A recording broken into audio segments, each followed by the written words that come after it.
अरेंडेल की राजकुमारी एल्सा के पास बर्फ और बर्फ की जादुई शक्तियां हैं। जब वह गलती से अपनी छोटी बहन एना को अपने जादू से घायल कर देती है, तो उनके माता-पिता उन्हें ग्रैंड पब्बी के नेतृत्व में ट्रोल्स की एक कॉलोनी में ले आते हैं। वह एना से एल्सा के जादू की यादें छीनकर उसे ठीक करता है। राजा और रानी ने निर्णय लिया कि जब तक एल्सा अपनी शक्तियों को नियंत्रित करना नहीं सीख लेती, वे महल के द्वार बंद कर देंगे और उसे अलग कर देंगे। वर्षों का अलगाव बहनों के बीच दरार पैदा करता है और जब वे वयस्क होते हैं तो उनके माता-पिता समुद्र में मारे जाते हैं। एल्सा के राज्याभिषेक दिवस पर महल के द्वार पहली बार जनता के लिए खुले। आने वाले गणमान्य व्यक्तियों में दक्षिणी द्वीप समूह के सुंदर राजकुमार हंस शामिल हैं। हंस ने एना को प्रस्ताव दिया, लेकिन एल्सा ने गठबंधन पर आपत्ति जताई और गलती से भयभीत अदालत के सामने अपनी शक्तियों का खुलासा कर दिया। वेसल्टन के षड्यंत्रकारी ड्यूक द्वारा जादू टोने का आरोप लगाते हुए एल्सा उत्तरी पर्वत पर भाग जाती है और पहली बार स्वतंत्र महसूस करती है। वह एक बर्फ का महल बनाती है और एक साधु का जीवन जीने का फैसला करती है, इस बात से अनजान कि उसके जादू ने एरेंडेल को अनंत सर्दियों में डुबो दिया है।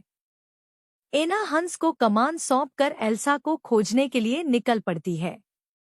वह क्रिस्टोफ नाम के एक आइसमैन और उसके हिरन स्वेन से मिलती है और उन्हें उसे उत्तरी पर्वत पर लाने के लिए मना लेती है। रास्ते में उनकी मुलाकात ओलाफ से होती है, जो एल्सा के जादू से बनाया गया एक जीवित आइसमैन है। बर्फ के महल में एना एल्सा को बताती है कि अरेंडेल का क्या हाल हो गया है।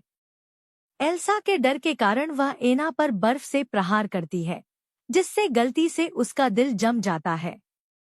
हताशा में एल्सा एक विशाल बर्फ राक्षस बनाती है और एना को सुरक्षित रखने के लिए उसे महल से बाहर निकाल देती है। एना धीरे धीरे ठंड से मर रही है। क्रिस्टोफ उसे मदद के लिए ट्रोल्स के पास ले जाता है। ग्रैंड पब्बी का कहना है कि केवल सच्चे प्यार का कार्य ही उसके दिल को पिघला सकता है। क्रिस्टोफ वापस महल की ओर भागता है ताकि हंस एना को सच्चे प्यार का चुंबन दे सके।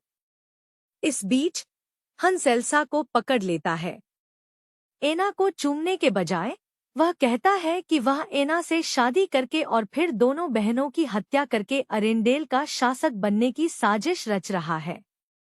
बहनें भाग जाती हैं और ओलाफ एना को क्रिस्टोफ के साथ पुनर्मिलन में मदद करता है, जिसके बारे में उसने अनुमान लगाया है कि वह एना से प्यार करता है। हंस ने एल्सा का सामना करते हुए कहा कि उसने एना को मार डाला है। एल्सा टूट जाती है, जिससे उसके द्वारा बनाया गया बर्फीला तूफान अचानक बंद हो जाता है। हंस को एल्सा को मारने के बारे में देखकर एना क्रिस्टोफ द्वारा बचाए जाने का मौका त्याग देती है और एल्सा और हंस के बीच आ जाती है। वह ठोस रूप से जम जाती है, जो एल्सा को तबाह कर देता है। जैसे ही वह अपनी बहन को गले लगाती है, एना धीरे धीरे पिघलती है, ठीक हो जाती है। यह महसूस करते हुए कि प्यार उसकी शक्तियों को नियंत्रित करने की कुंजी है, एल्सा ने सर्दी समाप्त कर दी। हंस को देशद्रोह और हत्या के प्रयास के आरोप में गिरफ्तार कर निर्वासित कर दिया गया है।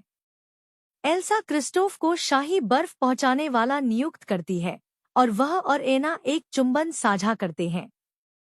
बहनें अपने रिश्ते को सुधारती हैं और एल्सा वादा करती है कि वह महल के दरवाजों पर फिर कभी ताला नहीं लगाएगी।